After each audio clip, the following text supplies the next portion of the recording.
Hello. Today let's talk about an idea that's a little closer to my thoughts on the philosophy of technology.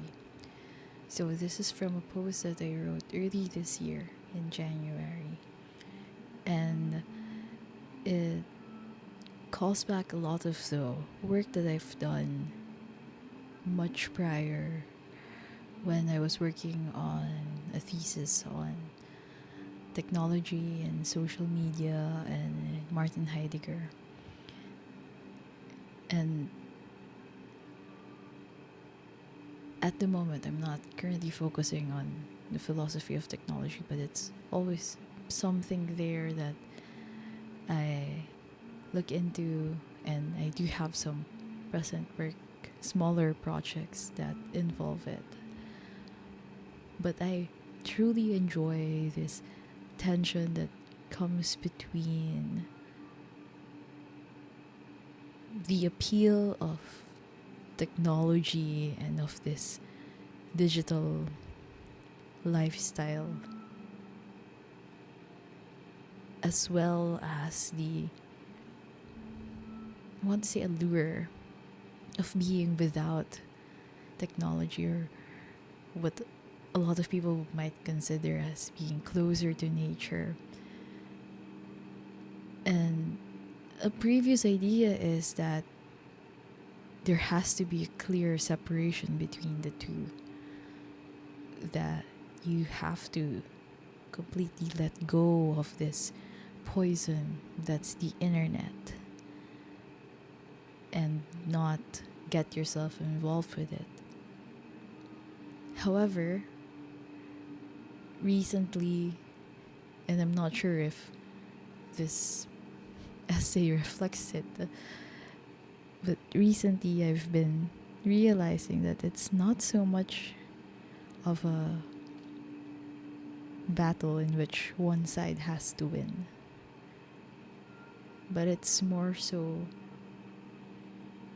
a challenge to see more clearly what this thing we call life or existence is. That this thing that we call life, that we call existence, inevitably includes this thing called technology, because we make it, because it's something that is part of what we do. But at the same time, we as human beings, also have some level of surrender, or even what I'd consider more of a pretend, to be able to be influenced by this thing that we make, or something like that. Uh, that whole thought aside, let's try to look at this concept or thought process that I titled Not Absurdism. Absurdism. Not absurdism. It goes like this. The idea that enframing of technology, Q. Heidegger, is pithy for our existential wisdom is becoming clearer, though I am unsure whether I still agree with the thought of its dangers. I realize upon putting down my phone after searching through Instagram quickly after having been pinged by a messenger notification, that if one does not think about it, that is, if one does not make thoughts before, during, and after the act of picking up the phone and engaging with this technology, then it would be essentially nothing. The act itself is null. Think, for example, the phenomenon of doom scrolling. One goes through a series of countless of posts with no thought in mind. Sure, there would be a few that one might be reminded of sometime later or right after the activity, but a lot of them would pass through the senses.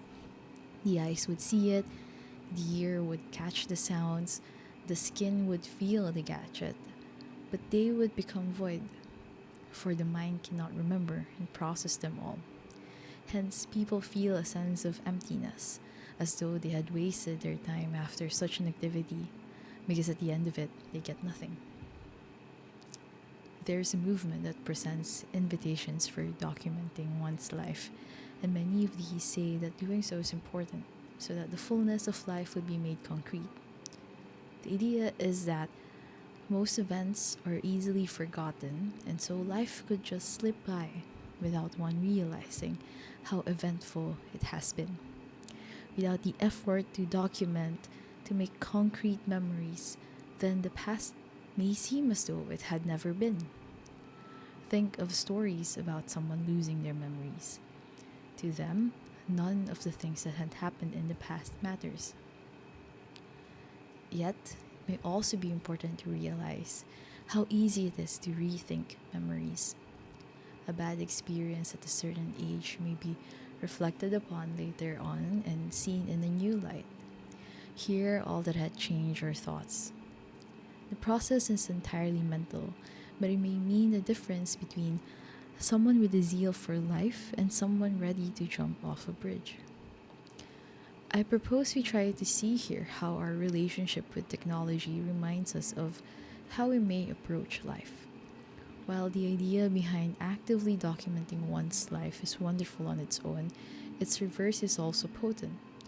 If we can easily numb our minds and forget through an activity we do almost every possible time, then maybe the same stories, the memories that we would tell ourselves most frequently, can also be just as easily let go of if, like those half-minute videos, we realize that they are not as significant as we may have been making them out to be. The idea behind their significance is then on the next matter to consider. Why should one forget about something that had happened before just because they are not good? There are many good reasons to do so, but that is not the point. We may begin with this instead. Why does anything need to have a particular meaning or story behind it? Why does anything need to have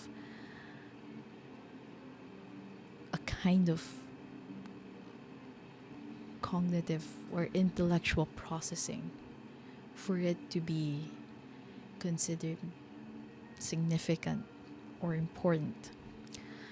Whether that is important in terms of something good or significant as something bad. It seems straightforward to view one event as the cause for another. Hence, the purpose of narratives is clear if we are trying to form an understanding of life on the level before the metaphysical. However, this level may not be where the truth lies, for it is so easy to prove one narrative right to serve a particular purpose and intention, and have its exact opposite to be just as valid. One person's trash is another person's treasure, and in both cases, the item is just an item, a tool that holds no power on its own, just like how technology can easily cease to be if there were no humans utilizing it. Where then is the truth? Let us look back on memories. Which memories do we remember most? How much weight and importance do we put on these? How about those memories that we cannot recall for whatever reason? How can we tell whether they are truly of a different level of existential significance than those memories we can think about? There is this idea called the butterfly effect, which says that even the smallest things can cause the most phenomenal consequences. How many small consequences have slipped our minds and unknowingly affected the greatest changes to our lives? I do not think it is essential to know the answers, if there even are any, though they do inspire curiosity. The point of these questions is to serve as reminders of the endless uncertainties that there are, and perhaps to allow those to present this proposition that given the uncertainties that may ultimately amount to everything being nothing, how would you rather think and live? Things like probabilities and evaluations give the illusion of a correct answer.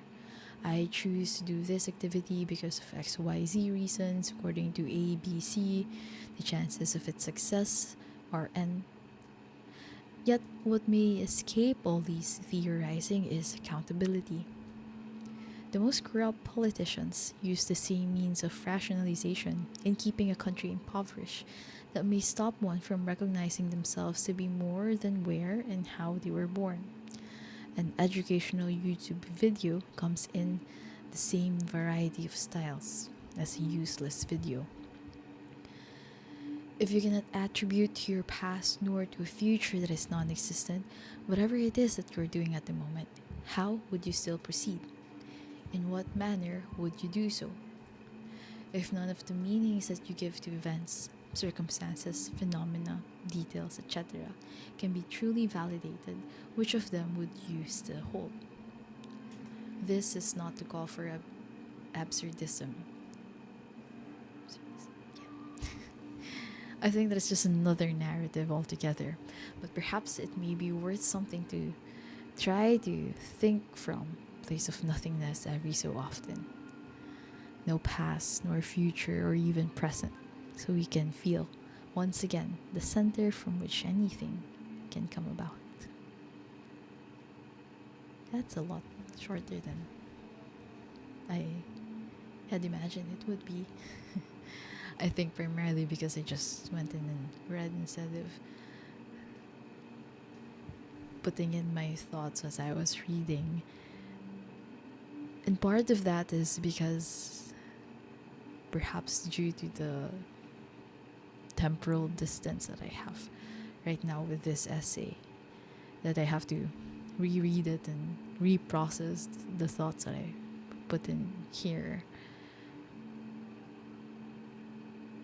And so it's a good reminder for me as well to look back on these questions to which there are possible answers, but no solidified idea. And so I hope that's a good reminder for you as well. Thanks for listening.